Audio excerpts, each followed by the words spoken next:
Bienvenue sur iCoach et bienvenue à Clé du jour. 7 bienfaits de l'intimité avec le Saint-Esprit est le sujet que nous abordons aujourd'hui. L'intimité avec le Saint-Esprit est un chemin de transformation intérieure. Elle est cette proximité profonde entre le Saint-Esprit et l'homme, une relation vécue dans l'adoration, la prière, la communion et la dépendance totale à Dieu. Oswald Chambers a dit que la prière est la respiration de l'âme et l'intimité avec Dieu est ce qui nous rend sensibles à sa volonté. Hayden Wilson-Tazer, dans son fameux ouvrage « La poursuite de Dieu », précise que l'homme qui a trouvé Dieu et continue à le chercher est l'homme le plus heureux. L'intimité avec Dieu est le bien suprême. De notre côté, le célèbre prédicateur anglican, théologien et fondateur du mouvement méthodiste John Wesley écrit dans le journal que l'intimité est la source de toute sainteté et que c'est dans cette communion que l'âme se purifie. En effet, dans la deuxième lettre aux Corinthiens 3:18, l'apôtre Paul écrit « Nous tous qui, le visage découvert, contemplons dans un miroir la gloire du Seigneur, nous sommes transformés dans la même image de gloire en gloire par l'Esprit du Seigneur. » À la lumière de ces vérités, nous pouvons nous poser cette question.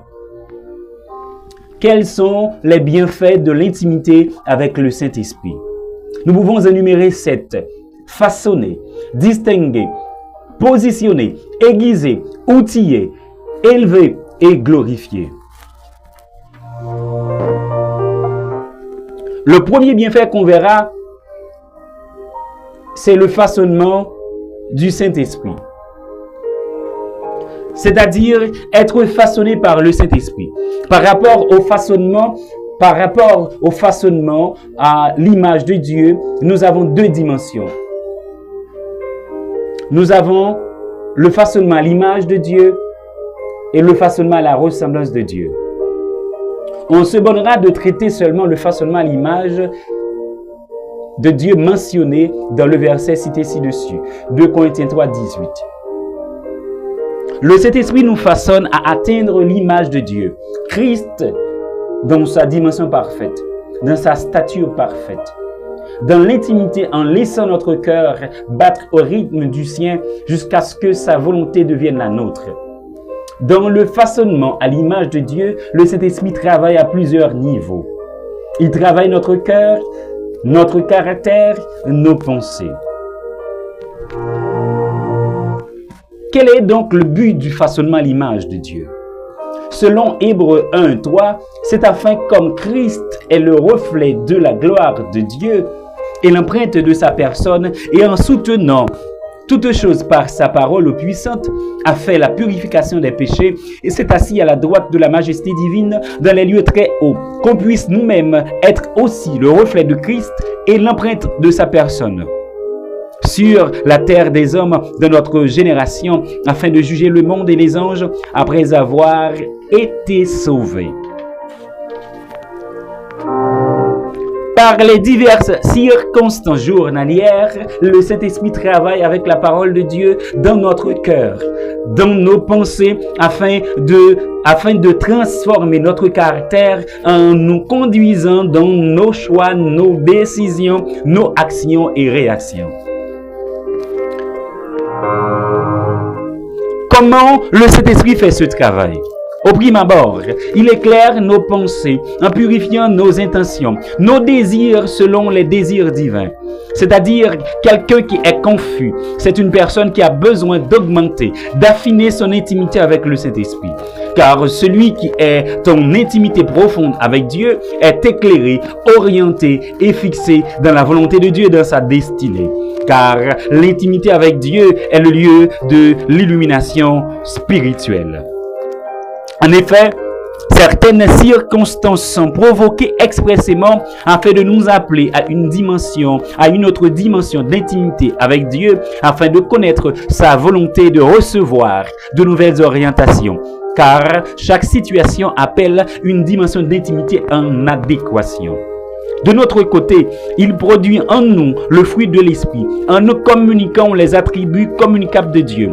Dans notre intimité avec le Saint-Esprit, il y a un transfert qui s'opère toujours par la réflexion de sa lumière, de sa gloire dans notre esprit en nous imbibant de sa présence. Effectivement, le Saint-Esprit nous interpelle à devenir un miroir de la sainteté de Dieu, de sa gloire, afin de devenir un révélateur de la lumière divine dans un monde plongé dans l'obscurité. Par rapport au façonnement à l'image de Dieu, il est mentionné 4 dimensions en Éphésiens 3, 18 et 19. La largeur, la longueur, la hauteur et la profondeur.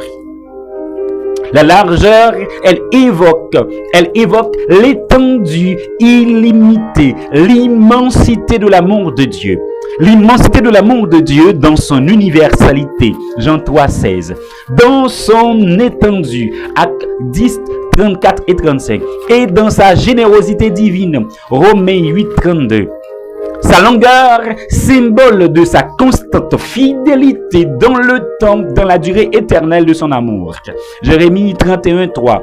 Parallèlement, sa profondeur nous enseigne sa capacité à rejoindre dans sa communion infinie, même dans ses plus profondes bassesses, l'homme. Psaume 130, verset 1er. En définitive, sa hauteur indique sa grandeur divine, sa majesté et le but élevé auquel il nous appelle. Sa hauteur indique sa grandeur divine, sa majesté et le but élevé auquel il nous appelle, la communion avec lui, la sainteté de la vie éternelle et l'élévation de l'esprit de l'homme vers les réalités célestes. Colossiens 3, 1er et 2.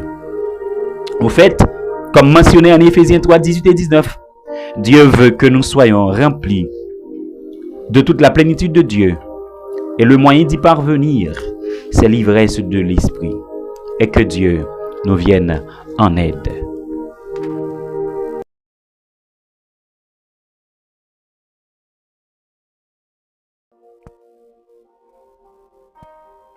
Nous concluons en reprenant ces phrases clés.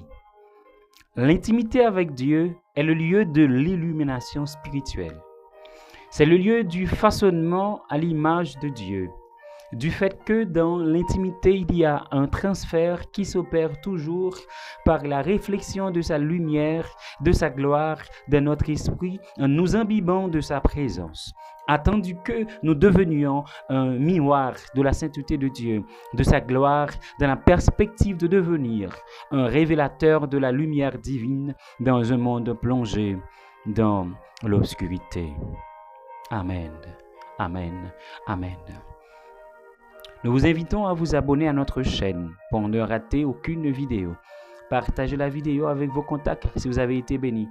Laissez-nous un commentaire, likez la vidéo. Que Dieu vous bénisse abondamment. À la prochaine.